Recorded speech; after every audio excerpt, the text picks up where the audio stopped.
Tá procurando um dorama para entender história coreana e principalmente guerra entre Coreia e Japão? Achou!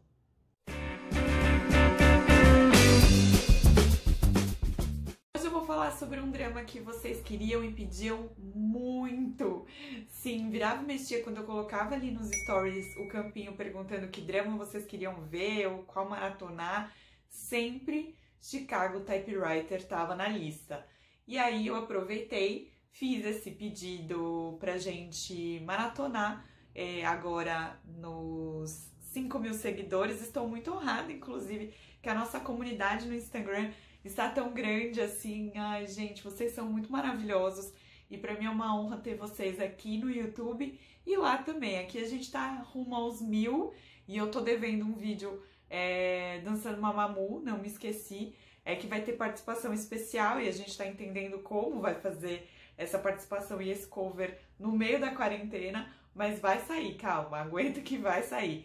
Mas, tirando todo esse auê de seguidor, de fluxo, vamos falar logo sobre o drama. Eu fiz as primeiras impressões, vou deixar num card em algum dos lugares aqui, e vou falar um pouco aí agora do que eu achei da palavra final.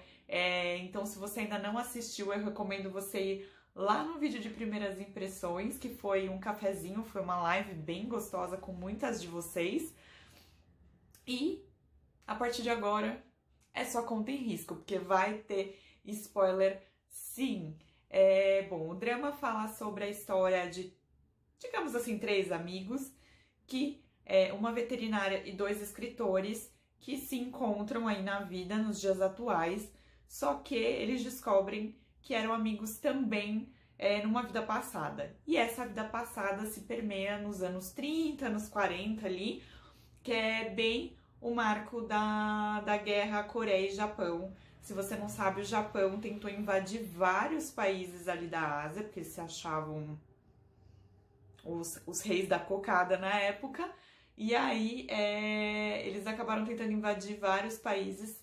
Tentaram por anos invadir de fato a Coreia, ficaram lá por muitos anos, né? Acho que foi de 1930 a 1945. Assim, também somos cultura e história. E aí a gente tem esse dorama que passa nesse pano de fundo, que é lindo. Assim, acho que tem cenas primorosas. Inclusive algumas de vocês que acabaram assistindo comigo, né? Algumas meninas me mandaram que não conseguiram passar das últimas cenas, que tem algumas cenas de tortura ali, até se for comparar, não tem como comparar porque a dor e a história é bem diferente, mas me lembrou muito a ditadura aqui no Brasil, né? Então, as cenas de tortura e esse finalzinho. Mas, tirando isso, o drama pra mim é primoroso. Eu amei o personagem que é o Ghostwriter, que é um fantasma, e eu achei isso de uma genialidade única do roteirista, de colocar um ghostwriter nos dias atuais, que é um fantasma de fato, e que escrevia ali, né, nos anos 30. Gostei muito, e eu gostei muito desse personagem porque eu achei ele muito delicado, eu achei ele muito redondo, assim, em todas as falas, em tudo aquilo que ele tinha pra viver ali. Eu sei que muitas de vocês, eu falo vocês, meninas, porque foram quem me mandou recado, mas se algum menino assistiu aí também, me manda comentário que ou assistiu comigo, ou assistiu antes, também me conta o que você achou, mas eu recebi só recado de meninas dessa vez, e algumas de vocês não gostaram muito do final pelo que acontece com esse personagem, mas eu gostei muito porque era o que precisava acontecer, né? Você vê que os outros dois ali, né, eles, o Un-in e a nossa mozona veterinária ali, eles conseguiram seguir a própria vida, eles conseguiram deixar aquilo pra trás. Essa história voltou, e voltou pra mim como uma forma de libertar o fantasma. Porque ele estava preso à máquina, ele estava preso a ela, ele estava preso à história, ele estava preso ao bar. Então ele precisava realmente se libertar e seguir, né? O espírito e a alma dele precisavam seguir a vida e trilhar o que precisava ser trilhado de fato, né? Então, por isso que eu gostei muito do final, e algumas pessoas falaram, não, o final é muito ruim. Mas é esse o meu entendimento. Eu acho que é aquilo que eu falo sempre, principalmente no Insta. Cada um entende e interpreta o dorama da forma como assiste, como recebe aquela informação. Então não tem certo e errado. O que pode ser bom pra mim pode ser ruim pra você, e o que pode ser ruim pra você pode ser bom pra mim. Mas e aí essa é a riqueza da nossa discussão, essa é a riqueza da nossa conversa aqui. Então até me conta nos comentários se você gostou deste final ou não. Acho as cenas incríveis, apesar da TVN sempre pecar sempre não, né? Não vou generalizar, mas a maioria dos dramas, eles têm problemas de parte visual, assim, de... me fugiu a palavra. Cena de ação, efeitos especiais. TVN tem sempre um probleminha ali, então tem uma cena ou outra que a cena é bem complicada visualmente nos efeitos especiais. Uma delas é quando o fantasma invade o corpo do personagem do Anin. Acho aquela cena bem problemática, assim, visualmente falando, mas compõe a história, faz sentido e tudo mais. Acho muito interessante ter, assim, nesse dorama fez sentido o clichê do homem rico excêntrico, né, o prota rico, excêntrico e complicado, digamos assim, porque ele tinha uma história complicada por trás, ele tinha sido traído, né, pelas pessoas que ele mais confiava na vida atual, e ele tinha sido meio que traído na vida anterior. Então isso pra mim fez muito sentido pela primeira vez, assim, ou pelas poucas vezes na minha vida dorameira, fez sentido a gente ter esse clichê tão forte. Outro clichê que aparece e que eu acabei esquecendo de comentar nas primeiras impressões, eu cheguei a falar, mas eu não entrei muito profundamente, é o nosso querido Coreia-Cabana, é que eu entro na musiquinha do Copacabana, que é quando a Coreia tem ali poucas ruas e todo mundo se conhece de criança. Nesse caso não se conhece de criança, mas conhece de momentos anteriores e de vidas passadas, mas faz sentido para você entender toda a trama. Eu amo a mãe da Garin de Primeira Vez no Amor, que está nesse drama, eu gosto muito da personagem dela ser uma xamã que não vê fantasmas, quem vê fantasma é a filha dela, e isso é muito engraçado na história, né? Ela tentando conversar com o fantasma, assim, ela não vê, aí ela fica olhando para um lado e a filha, não, ele tá ali. Então acho que isso foi muito rico, é um roteiro muito completo, o final também pra mim ele se completa ali. Óbvio que a gente quer ver mais dos personagens do casal principal vivendo a vida ali no final, mas é o que eu sempre também digo aqui, faça uma fanfic, ou imagina como eles estão vivendo num universo paralelo, porque pra mim termina muito redondo. O dorama pra mim é exatamente do fantasma, do personagem do fantasma, de como ele vai se libertar e viver e seguir, né? Essa alma vai seguir aí uma vida normal e como o próprio Wan In, né, o personagem dele, vai se refazer como pessoa quando ele entende o que acontece com ele no passado e que isso mexe com o presente e que pode mexer com o futuro.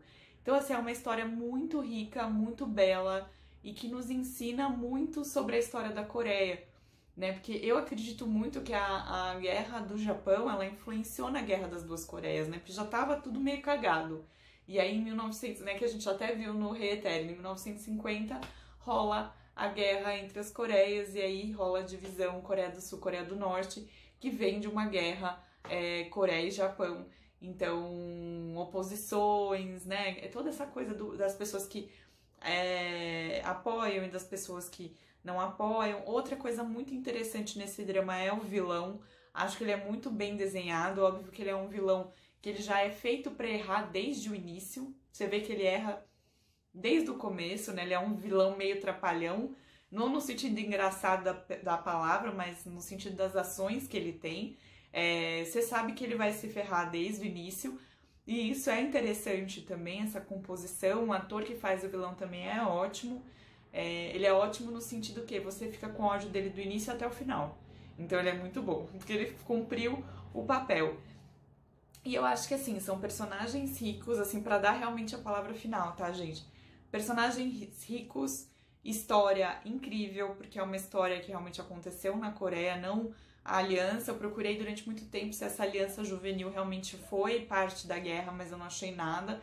Então é fictício, mas com um pano de fundo real. Há uma riqueza, assim, nas cenas, visualmente, fotografia.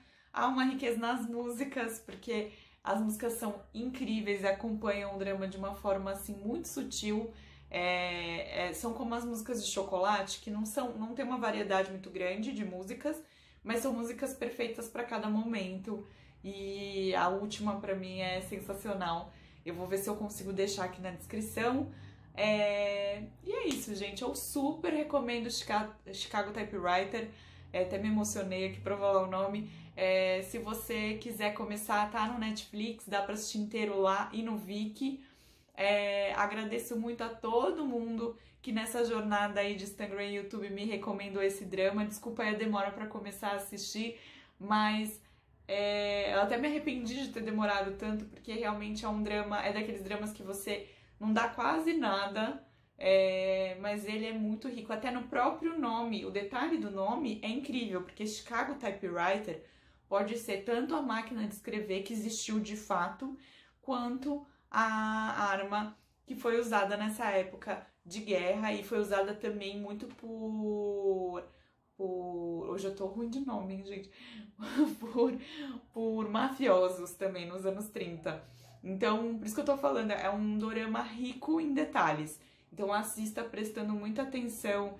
Tem cenários que a gente ama, bibliotecas, lugares da Coreia que a gente adora. Tem muito Subway fazendo propaganda, inclusive, patrocina nós, Subway, que eu adoro lanche. E é isso, gente. Espero que vocês tenham gostado desse vídeo. Eu sei que muitas pessoas estavam esperando. Eu queria até falar o nome de todas elas. Mas se você estava acompanhando comigo lá no Insta e me mandou mensagem, esse vídeo é pra você, pra não esquecer de ninguém aqui. E é isso, gente. Espero que vocês tenham gostado desse vídeo. De palavra final, assista Chicago Typewriter. Se você é uma dorameira, assim, que faz questão de ver os melhores dramas, esse com certeza tá na minha lista de top 10. Ainda tô na dúvida se ele tá na lista de top 5, porque eu preciso rever essa minha lista. Mas ele é um dos melhores dramas que eu vi nos últimos tempos, com certeza. Um beijo e até o próximo vídeo, gente. E acompanha lá no Insta, vai ter live de Reeterno, vai ter bastante coisa esse final de semana pra gente falar e acompanhar junto, beleza? Beijo!